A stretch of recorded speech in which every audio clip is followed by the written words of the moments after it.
Som thum lakuna KCC Manipur Synod Lai Thangkan Phai Baptist Church Munahi ki khop mo hin lung kidang ta gel loyong tampi diu hin ala pathin gona lai munahi ki khop thei hi tin lao hitin tukum som thum lakuna thupi hungkil hang chu pathin in sung hobung ti isim phung now Bible 1 Timothy bung thum chang som langa na ko na chu hungkil do hin che chu tu ing ka yong isim phung oi hin thupi ba kai nga li langin ahung ki khenin zan la in apat na ba kai khat chu sei ta vin tuing ka he che ban jo ma isei diwa hungkil hang cho hi la ho bung ton so na jing akipat na le akichai na bei kiti thu ba kai hi isei diwa lam kai hon an thlan no hin he chen na ding chun thubul khoa thumun thum gel kho muhtin khatna chun athupi pen hobung mi kisalal nahi ipiham kum sang ni tabang Christian tia kiloi khom ho ki ko na hobung kiti hi kum ahung che be ben kum sang ni tabang sung hin to ding sei ding kisalal nahi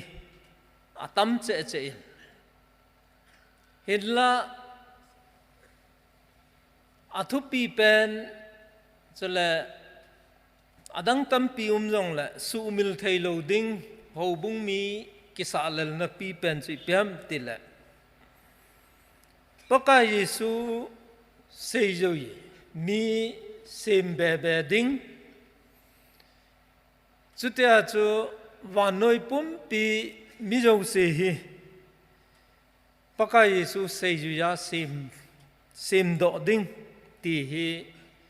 hobung mi ito diwa chalai ki sa lel na pi pen diu chu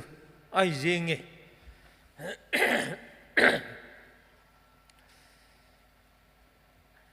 he che chung bu ma ku ki Christian te ke sa lel pen ding khat hi aum be kinin kum zakhat nailam alo la waljep ahung hitan wanoi pum pia ki pana thu pa hung kilhang samhin e hola ain phan kum phabet masang chun centenary kiti zakhat thinna kum hi amun muna imang tawin e ho nam ke hilovin ichen khompiu Christian nam tam pi ho hin centenary hi imang chi tawin hiti chun Christian ihung hi vin Christian ihung hi nawa hin hobung kisalal na pi pen seijui sembe bea wanoi pum pi acheng jo se hi seijui hi sa ding hi e ho jong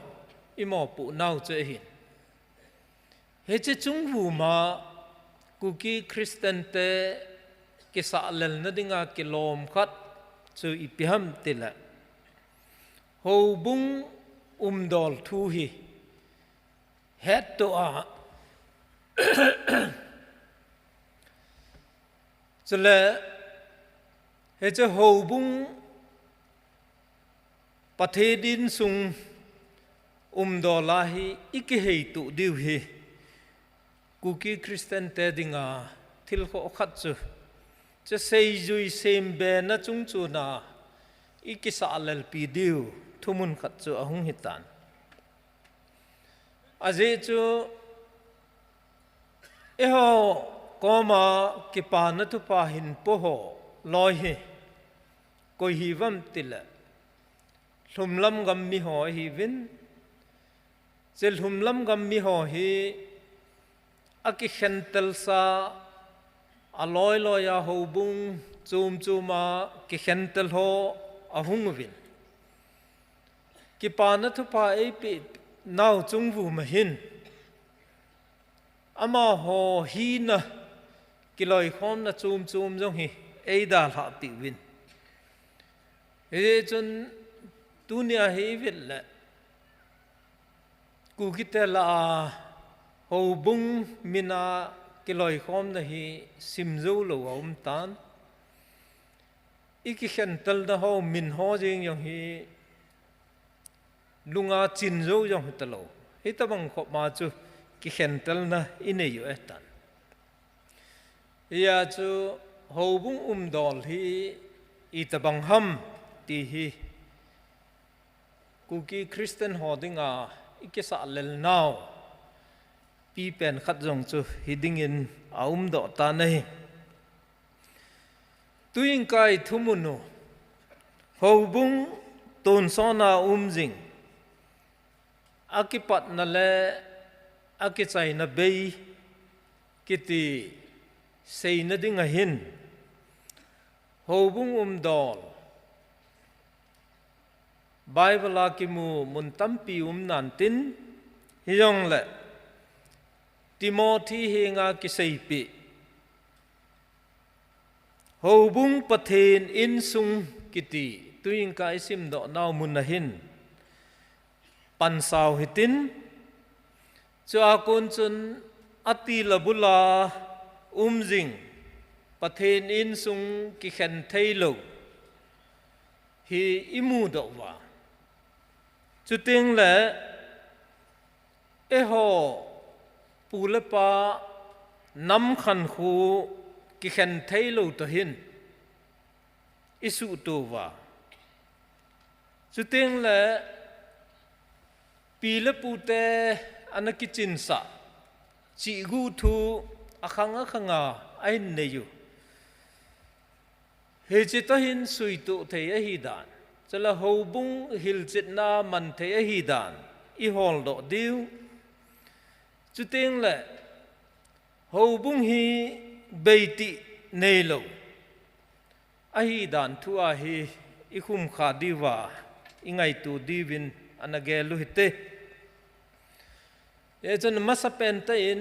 ประเทศอินซุงหูบุงกิติฮีเทมขัดเววตินประเทศอินซุงหูบุงกิติฮิลจิตนดิงาอบายลำเป็นจูมิเฮมอิเจนคอมนาวาอินซุงฮีเฮจอินซุงลิมซูฮีอหิเป็นตาเยงินทิลเจ้าเสกิปัตนะจูประเทศนหินอามานเลสิจุงเละวันทำโซลาเจ้าเสฮีอหินสิมดอฮีติจูไบเบิลอับุลาฮีอิมูเวหินฮิจากุนจุนทิลเซมโฮกิปาปีเทยลุงเกลเทยจะละเซมปาวะใจเทยฮิตบังดิงขัดจูมิเฮมันสิมด้วยเฮเจมิเฮมีอามาลิมเลเมลปัวสีมฮีตีสิมติลบัวอิมูเวเฮเจฮีอินซุงมาสเปนประเทศอินซุงจูอฮีตีเทเยประเทศจูเฮเจอินซุงอาสิมดอาปังจะเลยอวัยหอมาปังมีปาจูหินอาสิมมิหิมหอฮีอาซาเตจะเลยทิลเซมดังหอฮีเจ cha te hin ki hin su na nei diu a he bol diu a zen le a pang diu ti hi pathin tilgu na hi ti hi Bible la imu do e ye chun pathi thi in sung lim suai vi na hi la ise ya hi la mi pa hi ti de e và nói lấy xin na chỉ tin năm tin zat chum chum ho hi ki vai hom dol zat chum chum au min atam zo wang hi mi pa nu ya ki vai hom na ngen chang a hin chala mi pa pasal la ko na gui kisim ngen chang a hin atam zo hi an la nam phabep khat hi mi nuwa ko na gui le ba kisim chele mi nu vai hom na yong thove ade da Christian ta san hung ki zop mat hung kun do na juda nam hi mi pa vai hom na le chele gui le ba pasala kisim na hi je chun hitabang hin na hung chal hapen Nordis gam kaya seiding chun khasi garo kiti ho hi minu vai hom na chale numeya gui le ba kisim na yong nai hitabang nam ho dinga yong chu pathin hi in sung minu ati bon na diu yong chu de sampu nei he che in sunga hi sa te zo se hi su pi hi che ve ti hi akiche in he chun leise chunga mehem zo se hi su pi cha hi ve ti hi ani chan nai ve diu che mehem kiloi khom na masa pen chu su pi hi na hi hi hin la mehem chon set in ite so picha banga ki ngai lu na hin khu hi ahung ki dal han khat le khat ki ka ki thang thip tu na chele gala ki mu na ti ho hi ahung ping do in Bible la so pi hin khu ki su set la masa pen ta imu chu Cain le Abel hin khu a hin imu ven Cainin Abel chan phachan chu athang thi pit je chun lung thimin a bolin ama hi athadin he cha kun hin so pi hin khu hi bihim ki ka ahung mang zap zamin je chun tu nia hi leise chunga cheng mi ho hi su pi hin khu I chan hi mu do thei tam amang che hi ti chun su pi hin khu hi tapon he che hin khu le tun do kit na dinga chu pathin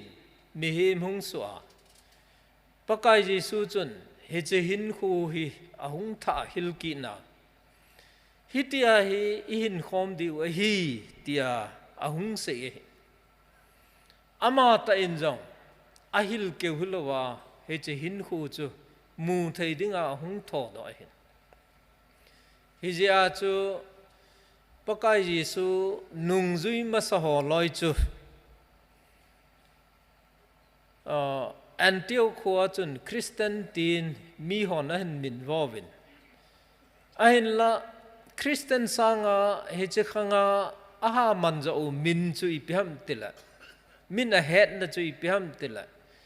so pi tia ki ko ho tia he le brethren tia min an ko wo ya zu pakai su hin che so pi hin ko hi ahung hil ki na mi him ho hi che hin khwa nung lut ki diu chu thu ahung hil la hin he tabang hin zom pan ho loi chu ho bung mi ho chu ahung hi pan in nei aba na hin hi che ho bung hin khu ho bung ding dol hi ku kite chi gu thua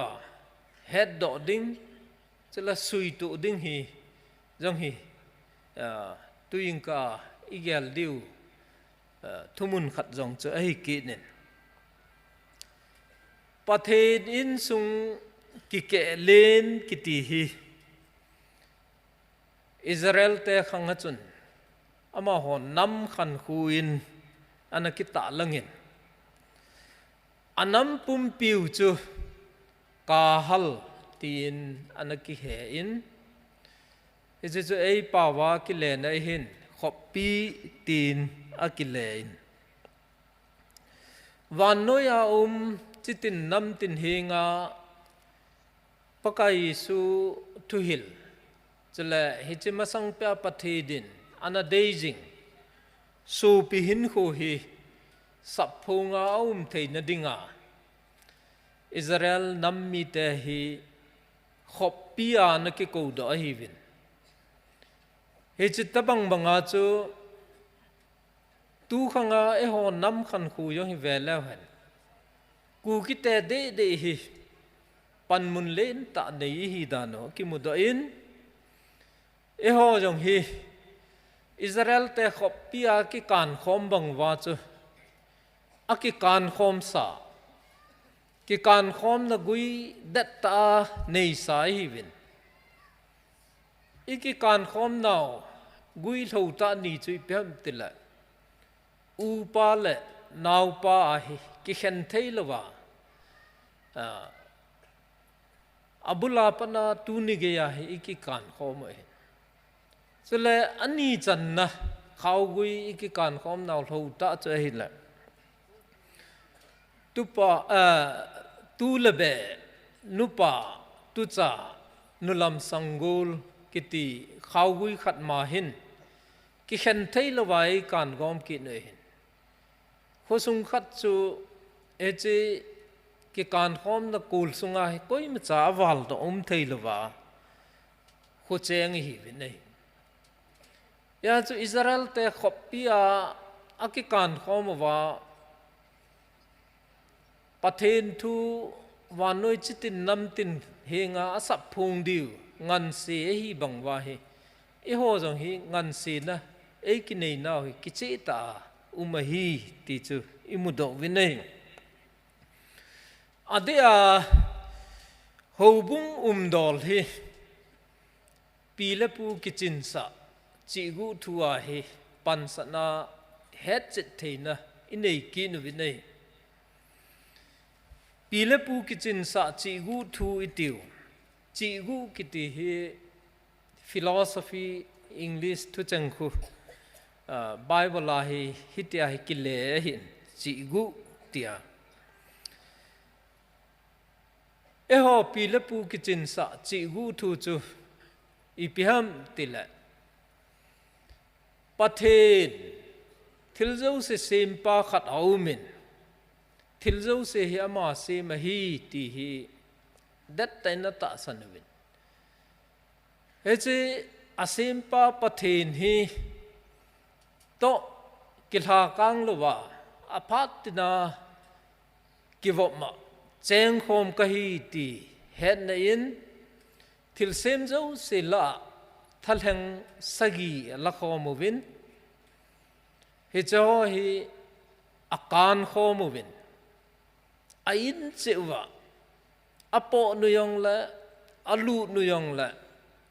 aho pa diu mun lai ta hin a khai juvin hitia chu pathin ta chen khom lim su chu ata alang we he che hi na le phat na chum che ne ho hi ti khat vo khat na ke kan khoma pathin lo pi na chu asap phung sau a hin hitabanga chu mehem zo se jong hi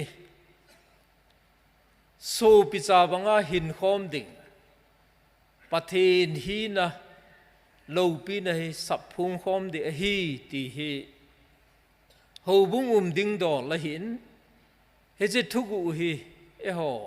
pi lệ pu cái chân sa thua hi anh sa tai thì chú cái xây đó nôm kít nữa chú ấy abanin pathen in sung hầu bung akipat na bay kiti hi gel khom kít nữa tin trên đỉnh chun hầu bung kipat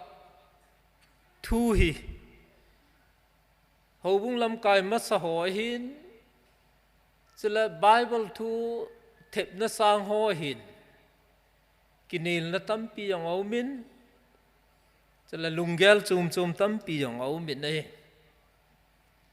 mi phabep khat la dol chun Pentecost kiti hi hầu bung kipat da la theya sei lo yang au min Pentecost kiti hi judate thusima hung kipan hin kalchu kut jawa nisom nga thinni kisei na hi chei Christian te thusim to ahung ki zop mat pe in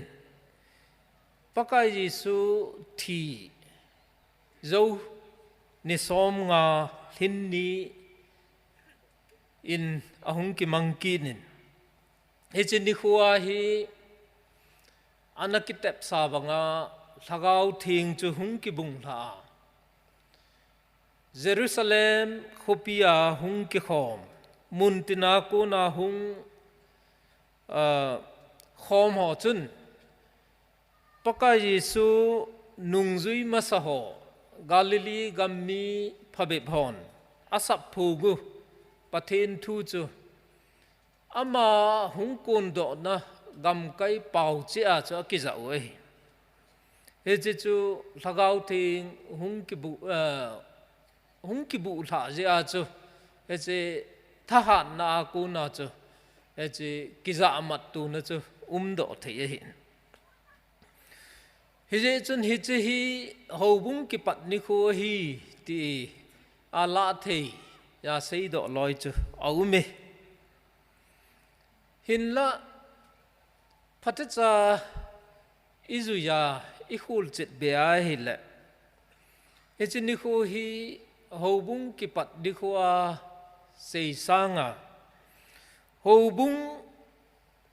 tha ta na to kit thei na dinga akicho hing na ni khu tia sei thei zo dingin kilom ka sai eho nam thusim to zop mat kit la han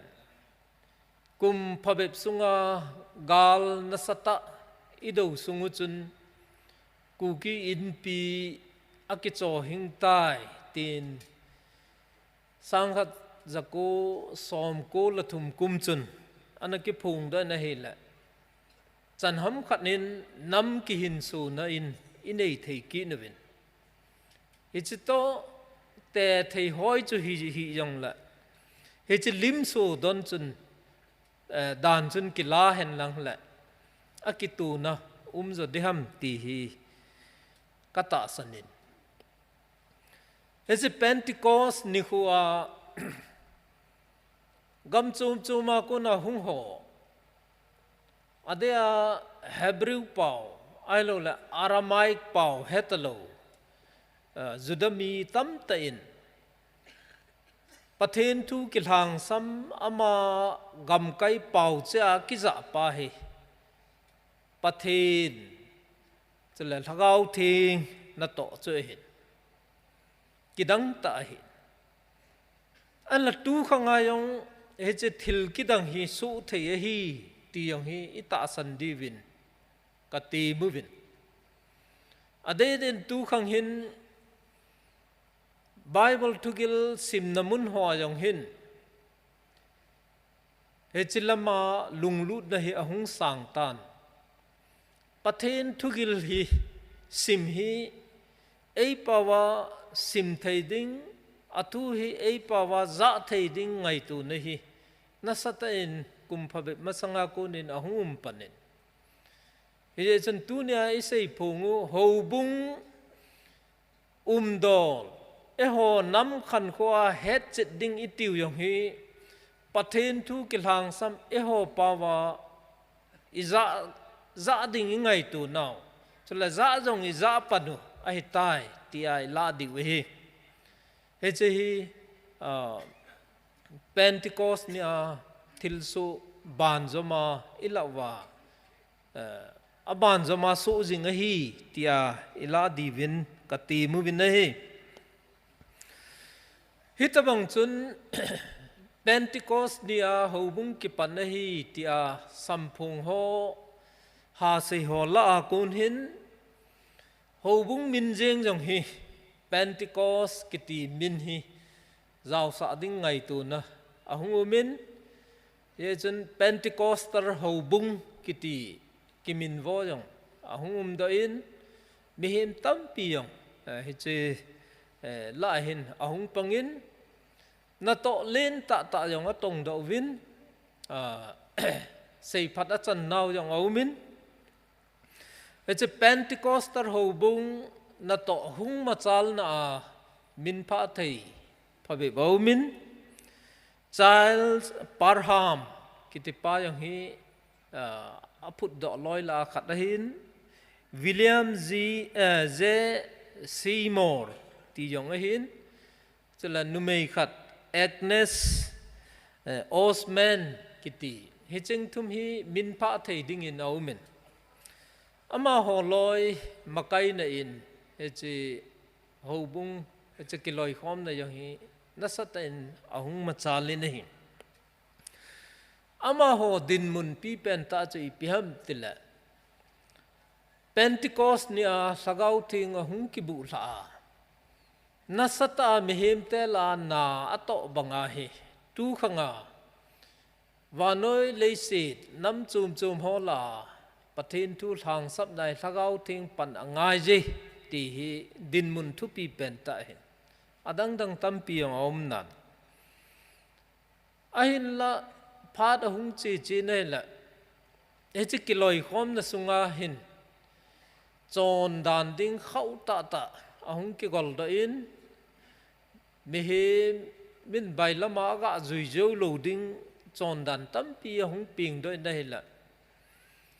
azui jo lo tam pi a thada au min e che a tha sam ho hi se dal na ahung umin hi cha kon hin ki bung khan na to ma chal lo na ahung pung ki ne nei hi je chun loi tum ho bung khat nin ahung do ki ne ai la hi che pathet in sung ho bung ki ti hi itabang mong ham itila he che hi sem ti la patna jing sa hi ti ding in a home dai theology professor khat amin chu Eleftherios Godzides ki ti hin Greek church lam kai pi pu khat hin aman asei chu thil sem zo se masanga pa pathet sapa pathen chela thagau thing pathen kiloi khom na hi hobung masapen hi tin anasejin heze ama thu sei hi anil kalatam pi hum da in ade da Eastern Orthodox lampanga hobung lam kai ho ha ta in demun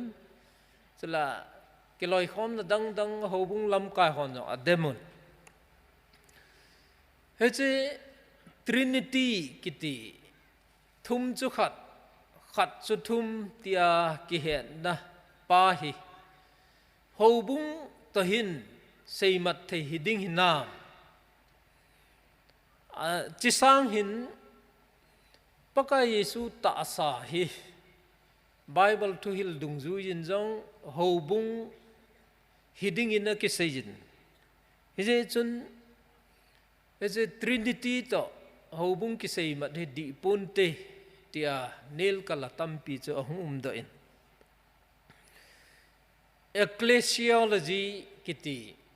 hobung dol thu sim na pa hi le khabu sunna yong tampi aumin hin khosunga sim zo loading khomin le khabu yong tan hin la bailam pena tuing kai sei no mu chu hi la Timothy hinga kisei pi hobung dol thu a hi ipan sana hi la hobung hi pathin in sunga hi mi he ma hin sima a chen na ding leisi da sim pia aman cha ding thilsem izakai ahin sim do pia pathin in sung hung ki ke len hi hi mu thei le sei theya hobung do pat na chu hi tin kila hen lang la het bai lam penin te ti e tu na banin pathin in sung hobung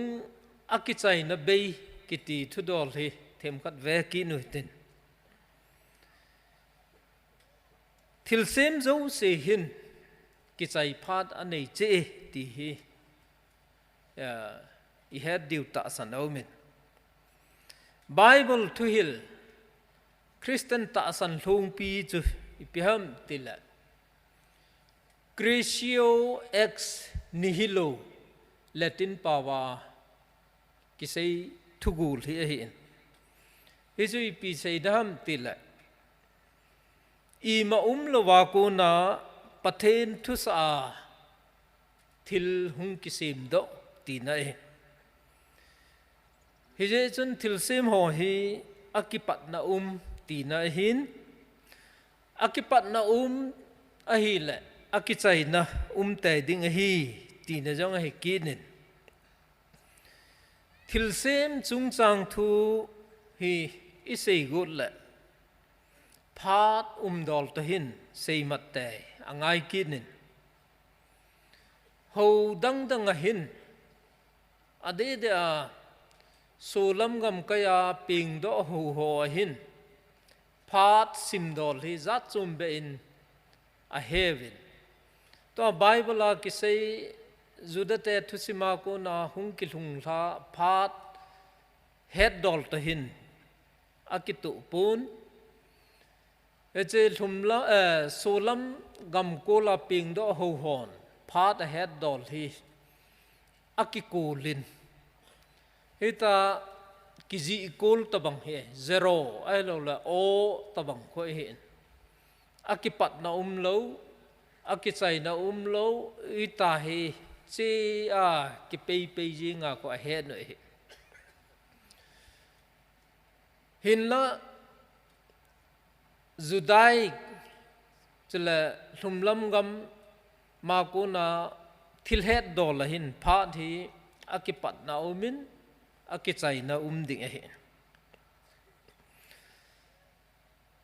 he che hi Bible to hil ita san thung piu che hin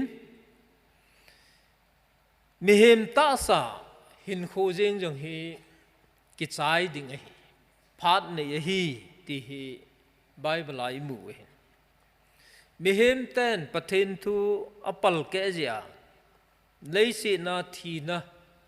pana ko na hi mihem hin khu jong hi phat tep dung ju ya hinga hetan je chun je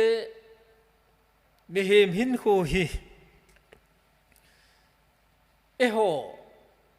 ta jeng jong hi hin khu chunga thanei lo tabang chu hi we hetan nei kum ma che dung ju yin vô put ki khelin lim so ki khelin heti chun phat khat le thi na chu ilhun tai diwa hi iden hu na thutan chu uma hetai mihem ahung pingin ahung khang da in ti chun phát chỉ dung duy chân khúc bôi na hung vậy hung đinh răng thấy in keng ni in chỉ thấy in hung tệ dẹp dẹp in cũng hung tâm dẹp dẹp lại tạ sa hung thà suy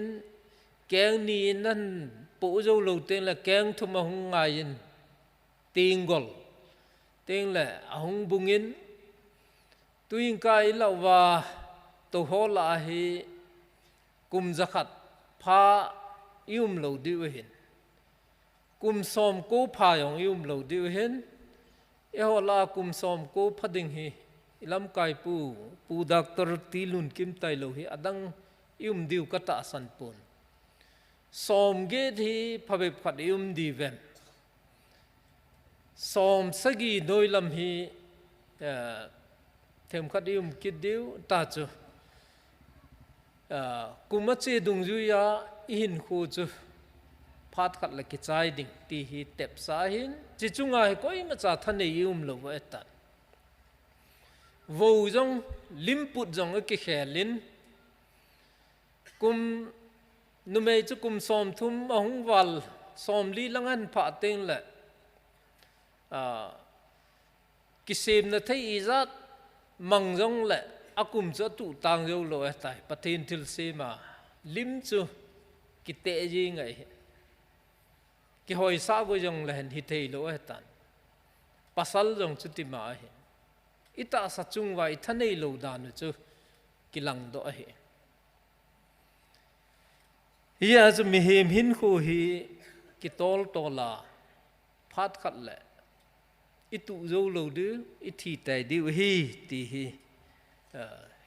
hi chỉ cô na hi số chặt đinh chu mi hi min ngày tụ hin hi cha cô na số chặt thấy nó đinh lâm pi hòn na hi hậu tâm pi hi ping đó ai là Christian ten ta san chu mi hi min hi chỉ hi bol thấy pu vin pathe din ei bol pi wa mihem hung sa pakai su thu hung hila athuil dung ju ya thi chan gya dinga he je thi san chun so cha nai pe hi ti hi Christian te ta san chu hi pathen in sung ho bung wang ki chai ti nei lo ding hi ho bung hi phat simpa pathen in sung ki ke len tun so na cheng khom dinga ki sei hi je in thil sem dang zo se be yong le tele me hem hin ko hi be yong le he che in sung ho bung pathen in sung ho bung wang hi ki sai ti nei lo ding hi ti he korin le kha thot khat da bung som la thum sung khu sim la han ngai lut athupi dan akisejin achai na chang khu sim la han thil thum thupi ta asein ta san kinep chule ngai lut he cheng thu hi akisejin he cheng thum la hin ngai lut athupi pe ne tin akhum khain aje chu thil dang zo se beiding ngai lut wang be loading a hi ati hi ipijenam tila pathen in sunga cheng khom so pi ho to ho bung itiu hi echi sunga cheng khom ho hi ki ngai lut to so pi cha banga hing di wa hi he che ki ngai lut na hi beiti nei lo ding a hi ti nai la le ahung ki tu e ya chu koren khat na mung som la thum chang git na chun ngai lut nan beiti nei ponte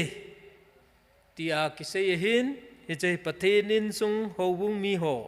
hin khuman ding sei na hi ti a ila divin kati mun he thukum khana sei divin thil thum gạ gel kỹ nụ tin khát na chân aki chai thei ding thila kisa lelwal apachum pui ti hi ge luitin ta sa hin kho dam lai sunga hi nai to diu hi chu pathen lung dei jong hi te ding hi aje chu pol ta in jong a sei chu na tong nom lo chun an jong ne da het tia sei lewe Thessalonian ni na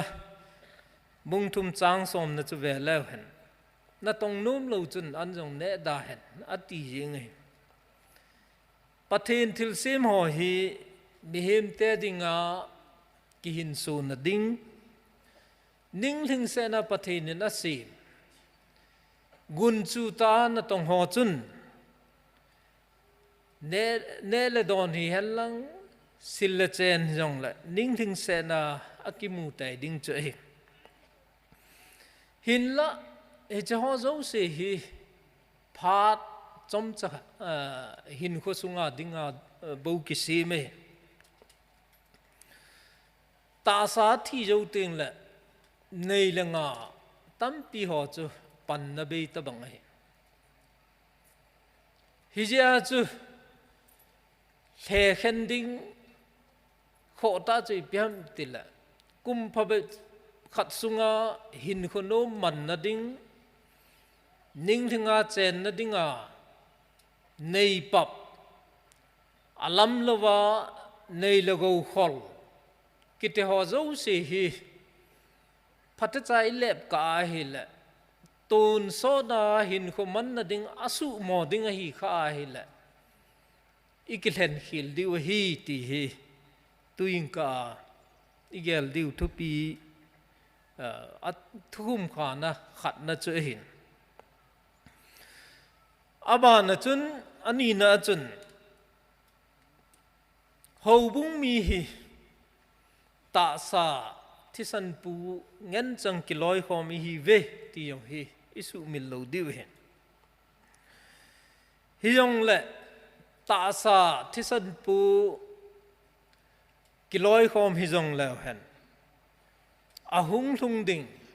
lagau hin khu to kizop mat na ding hin khu gal da na chala hi chi hin khu man thei na dinga ki them chu chu hi vin hi ja chu aje tu kum pha be inei sungu hi ki them chu na hin khu hi ti hi isu min lo diu hin ama wa pathen in sung ho bung mi ho hin khua hi chi hin khu hi alim su abul chu ki phut pan ai tan alim su ki ta lang hin a hi ding mong mong chu wang chu ite kha thei lu lai yo hi ipizinem tile he chi lagau hin khua chu vo ki khel lu lai hi ja chu ya chu ho bung hin khu hi so pi ki ngai lut hin khu hin he che hin khu chun ahung lung ding hin khu chu ki them chu na nei ki bul phu pan nai ta ya chum mak bung khat chang som la li na a sei chi pyam tela phat a thinge pathen lengam chun hi kom a hin phatai ati e thukum kha a chai na sei no mu chu ta sa hin khu hin tun sot go alu thei lo ding hi ti hi polin koren miteja ta sa phele thisanin pathen lengam alu thei pui tia sei hiya chu eche ta sa hi thagau wa ki khela ikinep piu hin khu ki di igal dot nawa ki them chu hi vin e ho thusi mayong e je thudol hi i sei vin e pui pa te vin thusi ma na sei vin ngam bom le khup ting thusim khu i het su kai diu hin ngai num thusim mai maya ki sei he pon chi gu thu tam pi je thusi ma hin au min จะทุสิมาคุณงำบอมเลยคูบติงฮีอากิง่ายทนินอันละอากิเจงเทยทนปูนอาซาดาจิอุจุนเจอาซาดาดัลมุจุนคูบติงฮีอาทิตานอนุงะลายเตินอันละงำบอมอันลุงเฮลเบสเจจุนมิทิขัวจุนเจตาสาที่สันนหินอากาวาลุตตานหินละอาเจงโฮมเทยทนฮีเบนอาเจจะขัดที่สันปูขัดสกาวาหิงเหตันขัดมิทิฮอดิงาวอมปีเลดตะจูงำบอมดิงินลุงตอลเบบหินอัทลมัวกะไทยมินินไทยลินแต่ละมิทิฮอดิงางาลินตะหอยงจูงำบอมดิงินกุนาโฮกบงโฮอหิบิมินแต่ละอดังกิบะโลนัตัมปีจะเอาบินจานไอมุตเตงยองละมิทิฮอจูสักูนัสูจีวินงำบอมกิมเวลละจนอไปมังจีนะเฮละจิงกะเตงละนัดจุนินอไปนมุนวากุนจนหงทูดอจีเวกิตินเฮตบังทุสิมหินีปีเสยดอโนมหัมติละตาสหินคูละสกาวหินคูกิติฮีอาจูมจูบหินอาหิงคอมเทยปุยติจูอีปุยปาเตจิกูทัวยงอันนั้นกิเสยตันจิบังบังอาจปูลินตาสะเพลทิสันินปะเทนแรงกำอลูเทยปุยติอาอันพูนดอกกินาโกนาฮีอิทาเฮดดอกกินเอฮียจูตูหินโคจอมใจกิเทมจุนายมันเดียวสกาวหินโคกินเนปีเปาหินโคอาฮีอีกิตอลลุดดิวฮีตีฮีโฮบุงมีหอกกิเดบนายสุดที่อาจูโฮบุงฮีปะเทนอินสุงาหุงกิปนาอาใจนั่นแหละตูนโซนาปะเทนตัวแจ้งคอมกิดเดียอิลาเฮแหละโฮบุงฮีอากิปัตนาเบยเสละอากิใจนาเบยอฮีเตียอิเซยุฮีอาหุงกิตุอินนะฮีอาใจนักเกจินสังขัดจะโกสอมลีละเกตกุมจุนอัมสเตอร์ดัมโคปียวันน้อยปุ่มเปียหูบุงทะเลหอเกี่ยวกับนายหินลำกายขัดคลาเรนซ์ตีเกรกกิติปาหินหูบุงดอลทุกุลสกีฮีอันนั้นเสียดอินเฮเจฮีอาใจนัยนเสียพูงหินขัดนะจูหูบุงฮีมีเหมเซมดอกฮิโลวินปะเทนเซมดอกอาฮีตีอิตาสันเวนี่นะจู